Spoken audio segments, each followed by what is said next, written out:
ಧನಂಜಯ್ ದೇವಾಡಿಗ, ಮನಸ್ಸು ಬೇಸರ ಆಗಿದ್ದರೆ ಏನು ಮಾಡಬೇಕು? ಧನಂಜಯ್ ಹೊಸಬ ಅನ್ಸುತ್ತೆ, ಯಾಕೆಂದರೆ ಸಾಕಷ್ಟು ನನ್ನ ಹೆಚ್ಚಿನ ವಿಷಯಗಳು ಅಥವಾ ನನ್ನ ಆಸಕ್ತಿ ಮನಸ್ಸಿನ ಬಗ್ಗೆನೇ. ಎಲ್ಲರಿಗೂ ನಾನು ಹೇಳೋದು, ಮೊದಲು ನಿಮ್ಮ ಮನಸ್ಥಿತಿಯನ್ನು ಅರ್ಥ ಮಾಡ್ಕೊಂಬಿಡಿ. ಪರಿಸ್ಥಿತಿ ಅತ್ಯದ್ಭುತವಾಗಿ ನಿಮಗೆ ಬೇಕಾದಂತಹ ರೀತಿಯಲ್ಲಿ ಉದ್ಭವ ಆಗುತ್ತೆ. ಮನಸ್ಥಿತಿ ಸರಿ ಇದ್ದರೆ ಪ್ರತಿಯೊಬ್ಬ, ನನ್ನ ಪ್ರಕಾರ ಶಾಲಾ ಕಾಲೇಜುಗಳಲ್ಲಿ ಸೈಕಾಲಜಿಯನ್ನು ಎಲ್ಲರಿಗೂ ಹೇಳ್ಕೊಡ್ಬೇಕು. What is mind? ಸೊ ಮನಸ್ಸು ಹೇಗೆ ಕಾರ್ಯನಿರ್ವಹಿಸುತ್ತೆ ಅನ್ನೋದು ಹೇಳಿದ್ರೆ ಪಾಪ ಎಲ್ಲರಿಗೂ ಅರ್ಥ ಮಾಡ್ಕೊಳ್ತಾರೆ. ಅದನ್ನು ತಿಳಿಸೋದಿಲ್ಲ.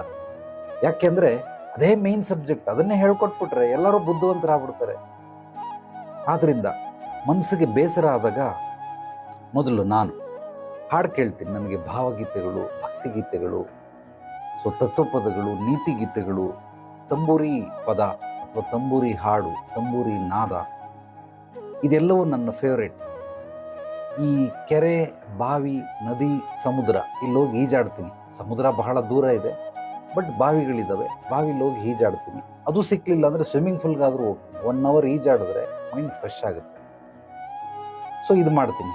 ಎರಡನೇದು ಬಂದು ಅದ್ಭುತವಾಗಿ ಒಂದು 10 ನಿಮಿಷ ಯೋಗ ನಿದ್ರೆ ಮಾಡ್ತೀನಿ. ನಾರ್ಮಲ್ ನಿದ್ರೆ ಅಲ್ಲ, ಯೋಗ ನಿದ್ರೆ. ಸೊ ದಿನನಿತ್ಯ ಮಾಡೋ ರಾತ್ರಿ ನಿದ್ದೆಗಳು ಬೇರೆ, ಯೋಗ ನಿದ್ರೆ ಅಂತ ಬರ್ತದೆ, ಅದನ್ನು ಮಾಡ್ತೀನಿ. ಅದನ್ನು ನಾನು ನಿಮಗೆ ಈ ತಿಂಗಳು ಹುಣ್ಣಿಮೆ ಧ್ಯಾನ ಅಂತ ಮಾಡಿಸ್ತೀನಿ. 26ನೇ ತಾರೀಕು ರಾತ್ರಿ 10:30ಯಿಂದ 12 ಗಂಟೆವರೆಗೂ. ಯಾರ್ಯಾರಿಗೆಲ್ಲ ಆಸಕ್ತಿ ಇದೆ ಖಂಡಿತವಾಗ್ಲೂ ಬಂದು ಆ ಧ್ಯಾನದ ಬಗ್ಗೆ ಒಂದಷ್ಟು ವಿವರವಾಗಿ ನೀವು ಕೂಡ ಧ್ಯಾನ ಮಾಡಿ ಆ ಅನುಭವವನ್ನು ಪಡ್ಕೊಳ್ಬಹುದು. ಯಾಕೆಂದರೆ ಈಗ ನಾನು ಸೈಕಲ್ ಓಡಿಸ್ತೀನಿ, ನಿಮ್ಗೆ ಓಡಿಸೋಕ್ಕೆ ಬರಲ್ಲ. ನಾನು ಆ ಸೈಕಲ್ ಬಗ್ಗೆ ಮಾತಾಡ್ತಾ ಇಲ್ಲ. ಧ್ಯಾನ ಅನ್ನೋ ಸೈಕಲ್ನ ನಾನು ಓಡಿಸಿದ್ದೀನಿ, ಕಲ್ತ್ಕೊಂಡಿದ್ದೀನಿ, ಅದಕ್ಕೋಸ್ಕರ ಓಡಿಸ್ತೀನಿ. ಆದರೆ ನಿಮಗೆ ಓಡಿಸೋಕ್ಕೆ ಬರಲ್ಲ. ಸೊ ಸೈಕಲ್ ಓಡಿಸೋಕ್ಕೆ ಕಲಿಸ್ಕೊಡೋರು ಏನು ಮಾಡ್ತಾರೆ, ಕ್ಯಾರಿಯರ್ ಹಿಡ್ಕೊಡ್ತಾರೆ. ಹಿಂದ್ಗಡೆ ಕ್ಯಾರಿಯರ್ನ ಹಿಡ್ಕೊಂಡಿರ್ತಾರೆ. ಮಗನೋ ಮಗಳೋ ಪೂರ್ತಿ ಒಂದು ರೌಂಡ್ ಹಾಕ್ಕೊಂಡು ಬರ್ತಾರೆ. ಅವ್ರು ಕಾನ್ಫಿಡೆಂಟ್, ನಮ್ಮ ಅಪ್ಪ ಹಿಡ್ಕೊಂಡವ್ರೆ, ಬೀಳ್ಸಲ್ಲ ಗ್ಯಾರಂಟಿ. ಅಥವಾ ನಮ್ಮ ಅಣ್ಣನೋ ಯಾರೋ ಹಿರಿಯರು ಹಿಡ್ಕೊಂಡವ್ರೆ, ನಾನು ಬೀಳ್ಸಲ್ಲ. ಅದೇ ರೀತಿ ಧ್ಯಾನ ಅನ್ನೋದು ನೀವು ತಿಳಿದು ನಿಮಗೆ ಮಾಡದೆ ಅನುಭವ ಇಲ್ಲದೆ ಹೋದ್ರೂ ಪರವಾಗಿಲ್ಲ, ಖಂಡಿತವಾಗ್ಲೂ ಅತ್ಯದ್ಭುತವಾದ ಧ್ಯಾನ ಆಗುತ್ತೆ.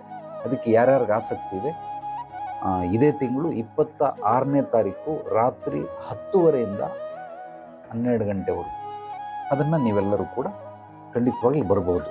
ಆದ್ದರಿಂದ ಮೊದಲು ನಿಮ್ಮ ಮನಸ್ಥಿತಿ ಬೇಸರ ಆಗಿದ್ದರೆ ಅದಕ್ಕೆ ಒಂದು ತಾಳ್ಮೆಯಿಂದ, ಸಹನೆಯಿಂದ, ಶಾಂತಿಯಿಂದ ಇರೋದಕ್ಕೆ, ಮನಸ್ಸಿಗೆ ನೆಮ್ಮದಿ, ತೃಪ್ತಿ ಆಗೋದಕ್ಕೆ ಕೆಲವೊಂದು ಕ್ರಿಯೆಗಳನ್ನು ಮಾಡಬೇಕಾಗುತ್ತೆ. ಅದು ಏನು ಅನ್ನೋದನ್ನು ತಿಳ್ಕೊಳ್ಬೇಕು. ನಾನು ಈ ರೀತಿ ದಂಡಕ ಅಂತಾರೆ. ಸೊ ಈ ಕಿವಿ ನೋಡಿ, ಈ ಕಿವಿ ಇದೆಯಲ್ಲ, ಇದನ್ನು ಹೀಗೆ ಹಿಡ್ಕೊಬೇಕು. 2 ಬೆಟ್ಟಲ್ಲಿ ಹೀಗೆ ಹಿಡ್ಕೊಂಡು ಬಸ್ಕಿ ಹೊಡಿಬೇಕು. 21 ಬಸ್ಕಿ ಹೊಡೆದ್ರೆ ಖಂಡಿತವಾಗ್ಲೂ ನಿಮ್ಮ ಮೈಂಡಲ್ಲಿ ಏನೇನು ನಕಾರಾತ್ಮಕ ಚಿಂತನೆಗಳಿದೆ ಅಥವಾ ಬೇಸರ ಇದೆ ಅದೆಲ್ಲವೂ ಕೂಡ ಟಾಕ್ಸಿಕ್ ಅಂತಾರೆ, ಅದೆಲ್ಲವೂ ಹೊರಗೆ ಹೋಗೋದಕ್ಕೆ ಅನುಕೂಲ ಮಾಡುತ್ತೆ. ಪೂರ್ತಿ ಕೆಳಗಡೆ ನಿಮ್ಮ ಕೊಂಡಿ ಇಮ್ಮಡಿಗೆ, ಪಾದದ ಇಮ್ಮಡಿಗೆ ಟಚ್ ಆಗಬೇಕು ಮತ್ತು ಎದ್ದೇಳಬೇಕು, ಟಚ್ ಆಗಬೇಕು, ಎದ್ದೇಳಬೇಕು. ಇದನ್ನು ಮಾಡಬೇಕಾದ್ರೆ ಒಂದು ನಿಯಮ ನೆನಪಿಟ್ಕೊಳ್ಳಿ. ನೀವು ಕುತ್ಕೊಳ್ಬೇಕಾದ್ರೆ ಉಸಿರನ್ನ ಹೊರಗೆ ಬಿಡಬೇಕು, ನಿಂತ್ಕೊಳ್ಬೇಕಾದ್ರೆ ಉಸಿರನ್ನ ಒಳಗಡೆ ಹೇಳ್ಕೊಳ್ಳಿ ಅಂತ. ಈ ರೀತಿ ಉಸಿರು ಬಿಡಬೇಕಾದ್ರೆ ಒಳಗಡೆ, ಉಸಿರು ಎಳ್ಕೊಳ್ಬೇಕಾದ್ರೆ ಎದ್ದೇಳಬೇಕು. ಈ ರೀತಿ ಮಾಡಿ 21 ಟೈಮ್ ಪ್ರತಿ ಸಲ. ನಾನು ಆ ಥರ ದಿನಕ್ಕೆ 3 ಸಲ ಮಾಡ್ತೀನಿ.